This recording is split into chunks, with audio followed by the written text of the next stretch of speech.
सारीपुत्र आणि महामोगला हे दोघंही मित्र म्हणण्यापेक्षा दोघंही भावासारखे वागत होते. भृंगू ते एका ऋषी संजय ऋषीकडे दोघंही जण काम करत आपले परिवाजक होते. परंतु त्याच्या मनाला शांती नव्हती. कोणा सारीपुत्र आणि महामोगल्यांना मनाली शांती नव्हती की आपल्याला अजून ज्ञान मिळावं, असा कोणी आपल्याला अजून गुरु पाहिजे, या दृष्टिकोनातून दोघांचे विचार चालू होते. अनायसे काय झालं की सारीपुत्र महामोगल्यांना त्यांना म्हणाले की तुला जर कोणी मोठा एखादा ऋषी मिळाला तर मला सांगायचं. किंवा सारीपुत्र त्यांना सारीपुत्राला म्हणाला. एक दिवस असं झालं की सारीपुत्र भिक्षापात्र घेऊन शहरामध्ये गेले. तिथे गेल्यानंतर अश्वजित म्हणते नावाचा एक सद्ग्रस्त आपला भगवान बुद्धाचा शिष्य भिक्षापात्र घेऊन फिरून राहिला होता. आता मुद्दा असा आहे की सारीपुत्र त्याच्या पाठीमागे गेला आणि त्यांनी जे काही भिक्षापात्र घेतलं अश्वजितलं आणि एका झाडाखाली जाऊन प्राशन केलं. आता त्याचा चेहरा, त्याचे वागणे, त्याचा विचार, त्याची शांती हे बघून सारीपुत्रच्या मनामध्ये निर्णयाचे उमंग निर्माण झाले आणि म्हणून सारीपुत्राला वाटलं की आपण आता यांना काहीतरी आपण प्रश्न विचारावा अश्वजितला. तर मुद्दा असा आहे, त्यांचं भोजन होतपर्यंत सारीपुत्र बोलले नाही आणि त्याचं भोजन झाल्यानंतर सारीपुत्र अश्वजितला म्हणाले की अश्वजित, तुझी क्रांती फार सुंदर दिसते, तुझे हावभाव फार सुंदर आहे, तुझं मन आणि चेहरा फार शांत दिसते, तुझा गुरु कोण आहे? तेव्हा अश्वजित म्हणाले मी आता नवीनच परिवारजक आहे भगवान बुद्धाचा. मी नवीनच म्हणजे माझा शास्ता भगवान बुद्ध आहे. शाक्य कुळातला कपिलवस्तूचा सिद्धार्थ गौतम बुद्धाचा मी शिष्य आहे. परंतु मी आता नवीनच आहे. मला पाहिजे तसं काही ज्ञान नाही आहे. परंतु माझ्याजवळ एकच थोडीशी माहिती आहे, तेवढी तुम्हाला सांगू शकतो. सारीपुत्र म्हणाले, अश्वजितला म्हणाले, ठीक आहे, जे तुझ्यापाशी असेल तेवढंच मला सांग.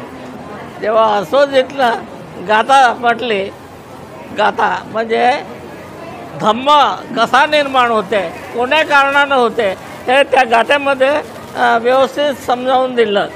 अश्वजितनं सारीपुत्राच्या मनामध्ये निर्णय करायचा भावना निर्माण झाल्या आणि इतका आनंदी झाला तो सारीपुत्र की आपण आपल्या मित्राला म्हणजे महामोगल्यांना आपण सांगावं की आपल्याला आता गुरु मिळाला. म्हणून तो मोठ्या आनंदानं दौडतच आपल्या महामोगल्यांकडे गेला. महामोगल्या दुरून सारीपुत्राला जेव्हा बघते तर त्याचे हावभाव पाहून त्याला वाटतं का याला काहीतरी प्राप्त झालेलं आहे आणि म्हणून सारीपुत्र जवळ आपला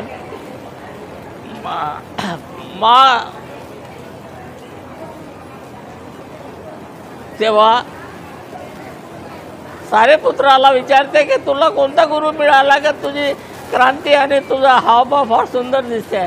तेव्हा सारीपुत्र म्हणाले की मला अश्वजित नावाचा परिवारजक मिळाला आणि त्यांनी जे काही चर्चा झाली ते पूर्ण चर्चा महामोगल्यांना सांगितली.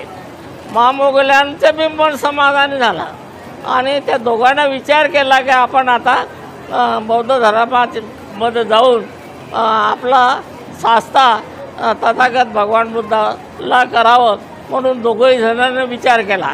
मग त्याचा संजय त्यांचा गुरु होता. तर त्यांना वाटलं, दोघांनाही सारीपुत्र आणि महामोगल्यांना वाटलं की आपला गुरु मोठा विद्वान आहे, त्यालाही आपलं समागम घ्यावं आणि म्हणून तो संजयकडे गेला. संजय ऋषीकडे गेला. संजयला समजावून सांगितलं की आम्ही भगवान बुद्धाकडे जात आहोत, तुम्ही आमच्याबरोबर चालता का? तर ते संजय म्हणाला की नाही, मी नाही येऊ शकत. तर त्यांनी 1 वेळ 2 वेळ 3 वेळा समजावून सांगितलं, पण तो काही तयार नाही झाला. तिथं 250 परिवाजक तिथे कार्य करत होते. तर ते 250 जे परिवाजक होते ते या दोघांमुळे सारेपुत्र आणि मा मोगल्यान यांच्या अनुषंगाने याच्या माथातमध्ये ते कार्य करत होते. आता मुद्दा असा आला की संजय आपला गुरु येत नाही, तर आपण यांना तरी विचारू. म्हणून त्या 250 परिवाजकाला सारेपुत्र आणि महामोगल्यान त्यांना विचारते की आम्ही चालले आहो, आम्ही जात आहो भगवान बुद्धाकडे, आपलं काय मत आहे. त्यांनी सांगितलं का तुम्ही जिकडे जाल तिकडे आम्ही यायला तयार आहोत. मी थोडक्यात सांगतो आता. तर तेव्हा सारेपुत्र आणि महामोगल्यान आणि ते 250 परिवाजक असा पुरा कंपू त्यावेळेस तथागत भगवान बुद्ध वेळुवणामध्ये होते. त्यावेळेस तथागत भगवान बुद्ध वेळुवणामध्ये होते. ते दोघंही तिथे गेले. तिथे गेल्यानंतर दुरूनच तथागत भगवान बुद्ध आपल्या भिक्षू संघामध्ये बसले होते. त्यांनी दुरूनच सारेपुत्र आणि महामोगल्यांना बघितलं आणि आपल्या भिक्षू संघाच्या परिवाजकाला भिक्षूला सांगितलं की हे दोघंही जण पहा कसे येत आहे आपल्याकडे. हे एक सेनापती उपसेनापती आपला होणार आणि महान विद्वान आहे ते दोघंही जण, म्हणून त्यांना सांगून राहिले.